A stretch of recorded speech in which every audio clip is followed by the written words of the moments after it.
প্রিয় শিক্ষার্থী বন্ধুরা, দেখো আরেকটা প্রশ্ন নিয়ে এসেছি। এই প্রশ্নে কি আছে দেখে নাও।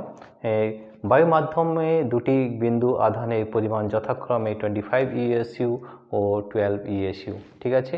এবং দুটো আধান ধরে নাও, এই একটা আধান রয়েছে, তাই একটি আধান রয়েছে Q1, এটা রয়েছে 25 ইএসইউ, 25 ইএসইউ। ইএসইউ মানে নিশ্চয়ই জানো, এটা পুরো ফুল ফর্ম হচ্ছে ইলেকট্রোস্ট্যাটিক ইউনিট, রাইট। আর Q2 যেটা দেওয়া রয়েছে সেটা রয়েছে +12 ইএসইউ, প্লাস রয়েছে দুটোই আধান রয়েছে প্লাস 12 ইএসইউ, ঠিক আছে। এই দুটি আধানের মধ্যে যেটা আমাদের দূরত্ব সেটা দেওয়া রয়েছে 10 সেন্টিমিটার। কত রয়েছে? 10 সেন্টিমিটার, ঠিক আছে। তো দেখো 10 সেন্টিমিটার দেওয়া রয়েছে, এটা ইএসইউতে দেওয়া রয়েছে, অর্থাৎ আমাদের সিজিএস পদ্ধতিতে এই অঙ্কটি করতে হবে, সিজিএস পদ্ধতি, ঠিক আছে। তো এই সিজিএস পদ্ধতিতে আমি কুলম্বের যে সূত্র সেটা আগে জানতে হবে। তো এই কুলম্বের সূত্র কি হয়, আমরা এখানে করছি সমাধান।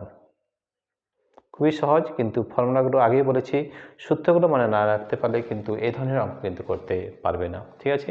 তাহলে আমাদের সূত্র কি সেটা আগে জানতে হবে। সূত্র আমরা আগেই পড়েছি যে কুলম্বের সূত্র আমাদের সিরিজ পদ্ধতিতে 1/k into Q1 Q2 by r square, এটা হচ্ছে সিরিজ পদ্ধতি। সিরিজ পদ্ধতিতে আমাদের বলের যে সূত্র সেটা হচ্ছে 1/k into K1 Q2 by r square. এখানে কে হচ্ছে বায়ু মাধ্যম দেওয়া রয়েছে, তাহলে বায়ু মাধ্যমে অবস্থিত হয় কে এর মান 1 হয়। বায়ু মাধ্যম এখানে দেওয়া আছে, বায়ু মাধ্যমে রয়েছে বায়ু মাধ্যম, তাহলে মাধ্যম যদি বায়ু মাধ্যম হয় তাহলে কে এর মান কত হয়? 1 হয়। তাহলে কে এর মান হবে কে ইজ ইকুয়াল টু 1। তাহলে কে যদি 1 হয় তাহলে এফ ইজ ইকুয়াল টু হয়ে গেল খুব সহজভাবে Q1 into Q2 by r square. তো দেখো এটাকে আমরা ওখানে বসিয়ে দিলে হয়ে যাবে Q1 কত রয়েছে 25 ইএসইউ, তাহলে এখানে 25 ইন্টু Q2 কত রয়েছে 12 ইএসইউ ইন্টু 12, আর কথা আছে 10 সেন্টিমিটার, 10 স্কোয়ার আছে, স্কোয়ার মানে স্কোয়ারিং করে দিলাম, তাই 25 ইন্টু 12 কত হবে 25 ইন্টু 12 বাই, দেখো 10 স্কোয়ার মানে হচ্ছে 100, 100, ঠিক আছে। তাই 25কে 12 দিয়ে আমরা গুণ করি তাহলে কত পাচ্ছি, দেখো 25কে গুণ করবো 12 দিয়ে, 2 5 10, 2 2 4 1 5, 5 1 5, 2 1 2, 0 5 10 10 1 0, 2 1 3, 300, তাহলে হচ্ছে 300 ভাজিত 100, তো এই 0 যদি কেটে দিই তাহলে হবে 3, হয়েছে। তাহলে আমাদের ফোর্সের একক যে আমাদের সিরিজ পদ্ধতিতে হয় ডাইন, কি হয় ডাইন, DYN, ডাইন, হয়েছে। তাহলে অতএব ক্রিয়াশীল বলের মান হবে, অতএব ক্রিয়াশীল বলের মান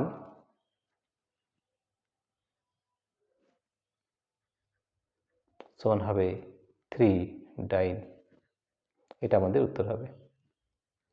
আরেকবার দেখলাম প্রশ্ন, আরেকবার বোঝানোর চেষ্টা করছি যে বায়ুর মাধ্যমে দুটি বিন্দু আধানের পরিমাণ যথাক্রমে এখানে 25 এসইউ, এখানে 12 ইউ, এই দুটোর মধ্যে ব্যবধান হচ্ছে 10 সেন্টিমিটার। তাহলে আমাদের সিরিজ পদ্ধতিতে F = 1, এটা কুলম্বের সূত্র নিশ্চয়ই জানো, F = 1/k into Q1 Q2 by r square. কিন্তু এখানে বায়ু মাধ্যম নেওয়া হয়েছে তাহলে কে এর মান হবে 1, তাহলে কে এর মান যদি 1 হয় তাহলে F = Q1 Q2 by r square. Q1 হচ্ছে 25, Q2 হচ্ছে 12, আর স্কোয়ার হচ্ছে 10 সেন্টিমিটার, 10 স্কোয়ার করেছি, তো এটার মান বেরিয়েছে 3 ডাইন। অতএব ক্রিয়াশীল বলের মান 3 ডাইন। আমাদের শেষ পদ্ধতি করছি সেই জন্য হবে ডাইন, যদি এসআই পদ্ধতি হতো তাহলে এর মান হতো নিউটন, রাইট। প্রিয় শিক্ষার্থী বন্ধুরা, তোমাদের যদি এই ভিডিওটি ভালো লেগে থাকে তাহলে অবশ্যই সাবস্ক্রাইব, লাইক ও শেয়ার করবে। আমাদের এই ধরনের ভিডিও আমাদের অ্যাপের মাধ্যমে দেওয়া রয়েছে, আমাদের অ্যাপের নাম হচ্ছে পাই এডুকেশন। তোমরা যদি এখনও পর্যন্ত এই অ্যাপটি ডাউনলোড না করে থাকো তাহলে আমাদের অ্যাপ অবশ্যই এই অ্যাপটি ডাউনলোড করবে। ডাউনলোড করার পদ্ধতি হচ্ছে আমাদের এই ভিডিওর নিচে অ্যাপ লিঙ্ক দেওয়া রয়েছে, অ্যাপ লিঙ্ক, এই লিঙ্কে যদি ট্যাপ করো তাহলে এই অ্যাপটি আমাদের ডাউনলোড হয়ে যাবে এবং সেখানে বিভিন্ন ধরনের প্রশ্ন কিন্তু আমাদের করা রয়েছে। এছাড়াও তোমরা গুগল প্লে স্টোরে যেতে পারো, সেখানেও আমাদের এই অ্যাপ পাই এডুকেশন টাইপ করবে তারও কিন্তু ডাউনলোড হয়ে যাবে। অ্যাপের মধ্যে আর কি সুবিধা রয়েছে, প্রথম সুবিধা অ্যাপের মধ্যে যে ভিডিও রয়েছে আমাদের সব কিন্তু ফ্রি অফ কস্ট, এখানে কিন্তু কোনো টাকা লাগে না, ফ্রি অফ কস্ট। আর 2 নম্বর হচ্ছে আমাদের অ্যাপের মধ্যে আমাদের হোয়াটসঅ্যাপ নাম্বার দেওয়া রয়েছে, হোয়াটসঅ্যাপ নাম্বার, তোমাদের যদি কোনো প্রশ্ন থাকে তাহলে সেই প্রশ্নটা যদি তোমরা পাঠাও তাহলে সেই প্রশ্নের ভিডিও করে আমরা তোমাদেরকে আবার পাঠিয়ে দেবো, ঠিক আছে। প্রিয় শিক্ষার্থী বন্ধুরা, তোমাদের যদি এই ভিডিওটি ভালো লেগে থাকে তাহলে প্লিজ সাবস্ক্রাইব, লাইক ও শেয়ার করবে। Thank you everybody for watching this video.